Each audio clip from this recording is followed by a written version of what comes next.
Você se sente cercado por palavras falsas nas redes sociais e no dia a dia? Parece que a honestidade virou um artigo de luxo, soterrada pela cultura da performance perfeita. Há 3.000 anos, um homem se sentiu exatamente assim e nos deixou um mapa para encontrar segurança em meio ao engano. Vamos desvendar o Salmo 12. Para entender a angústia que pulsa neste salmo, precisamos ir ao seu contexto. A maioria dos estudiosos o atribui a Davi, um rei que viveu cercado pela traição. Imagine a corte dele, um ninho de ambições, onde a palavra era a principal arma. Um elogio no momento certo garantia poder. Um boato bem plantado destruía um rival. Davi viu seu sogro, o rei Saul, elogiá-lo em público enquanto planejava sua morte em segredo. Viu seu próprio filho, Absalão, usar palavras doces para roubar o coração do povo e liderar uma rebelião. Quando Davi clama que já não há quem seja fiel, ele não está apenas falando de uma crise religiosa. A palavra hebraica aqui, chassid, refere-se à lealdade que age como a cola de uma comunidade. Ele via o tecido social se esgarçando. A lealdade estava sendo dissolvida pelo ácido do egoísmo, onde a cultura da performance substituía a confiança genuína. A bajulação e a língua soberba não eram defeitos de caráter. Eram as ferramentas de poder de homens que decidiram que sua astúcia era mais importante que a verdade de Deus. A doença espiritual que Davi diagnosticou tinha um som. Ele a descreve assim: falam com falsidade uns aos outros. Seus lábios bajuladores falam com um coração fingido.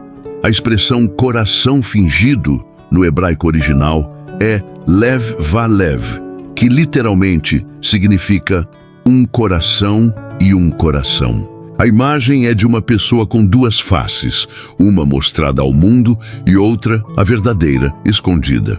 É o colega que te elogia na frente e te critica pelas costas. É a personalidade pública que prega valores que não pratica. Davi entende que a bajulação não é inofensiva. Ela manipula e serve apenas a quem a profere. Por isso, seu clamor se transforma num pedido de juízo.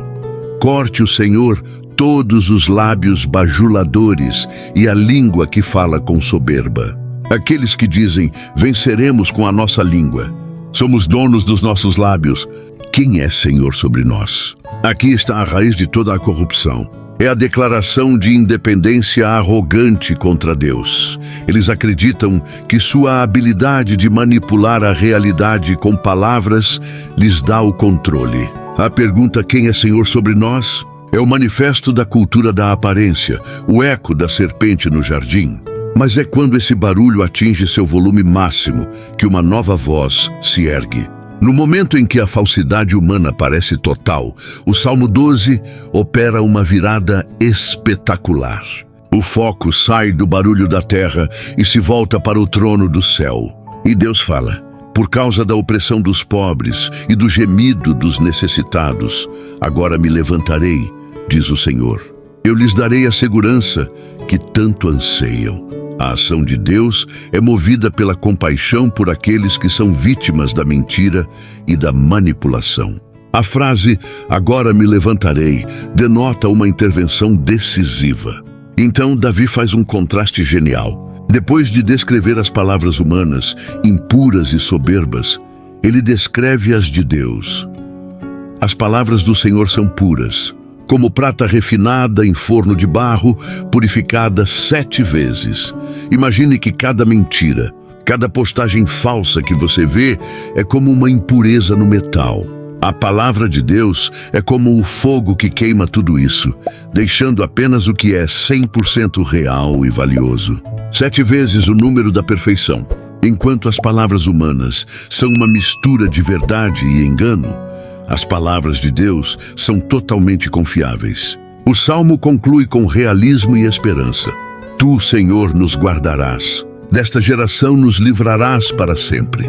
Os ímpios andam por toda parte, quando a vileza é exaltada entre os filhos dos homens.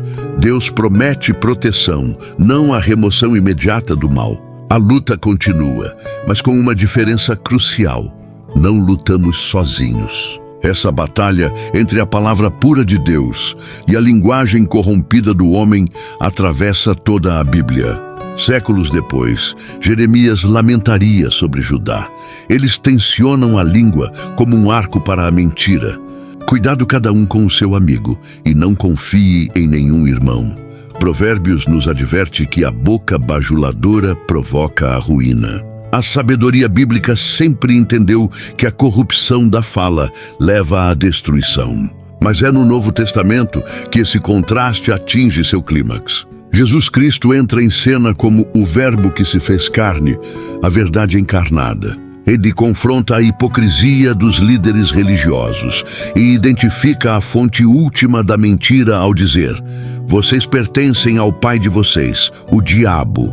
Quando ele mente, fala a sua própria língua, pois é mentiroso e pai da mentira. Jesus estabelece que a verdade tem sua origem em Deus e a mentira em seu adversário. Os apóstolos continuaram esse ensino, exortando os cristãos a abandonar a mentira e falar a verdade em amor. Essa linha consistente nos mostra que a luta do Salmo 12 é a nossa luta. A questão é: como essa batalha se desenrola em nosso mundo de comunicação instantânea e algoritmos? Se Davi se sentia afogado em falsidade, o que diria sobre o nosso século? A língua soberba e os lábios bajuladores não desapareceram. Eles ganharam megafones digitais. A tirania do algoritmo da aparência domina as redes sociais. Um palco global para a performance do eu idealizado. Filtros, legendas calculadas e a exibição constante de sucessos criam uma cultura de comparação e ansiedade. É a versão moderna do coração e um coração, onde a vida mostrada raramente corresponde à vida vivida. A desinformação se espalha mais rápido que a verdade, envenenando o debate público. A língua que diz "venceremos com a nossa língua" hoje tem o poder de destruir reputações com alguns cliques. Estamos condenados a viver nesse ruído? A resposta do Salmo 12 é um retumbante não. A promessa de Davi é a nossa âncora. As palavras do Senhor são puras, como prata refinada 7 vezes. Como aplicamos isso? Primeiro, nos saturando com essa palavra pura. Quanto mais tempo na Bíblia, mais nosso discernimento é afiado. Ela se torna um filtro contra a falsidade. Segundo, sendo agentes da verdade. Em um mundo de bajulação, escolha a honestidade encorajadora. Em um mundo de soberba, escolha a humildade que serve. Terceiro, encontre sua segurança em Deus, não na aprovação humana. A promessa é: eu lhes darei a segurança. Quando o nosso valor está firmado no amor de Deus, somos libertos da necessidade de aplausos e do medo da crítica. Deixamos de jogar o jogo da falsidade porque já encontramos o prêmio verdadeiro. Nesta jornada pelo Salmo 12, vimos como ele é um poderoso antídoto para a ansiedade da nossa era digital. Ele nos ensina a ser realistas sobre o mal no mundo, mas radicalmente otimistas sobre o poder e a bondade de Deus. Ele nos dá permissão para clamar: salva-nos, Senhor, mas também nos aponta para a rocha firme da sua palavra. Por isso, o convite hoje é ir além deste vídeo. Pegue sua Bíblia esta semana, encontre o Salmo 12 e leia-o lentamente. Pergunte a si mesmo: onde vejo lábios bajuladores em minha vida? Como posso me apegar mais firmemente às palavras puras de Deus em meio a tanto ruído? Se quiser, use um dicionário ou comentário bíblico para que a palavra se torne ainda mais viva para você. Em um mundo que grita por atenção com palavras vazias, o Salmo 12 nos ensina a sintonizar nosso coração na frequência da eternidade, a ouvir a promessa de Deus de proteger os seus. Que possamos encontrar nosso refúgio não nas opiniões mutáveis dos homens, mas na verdade imutável de Deus.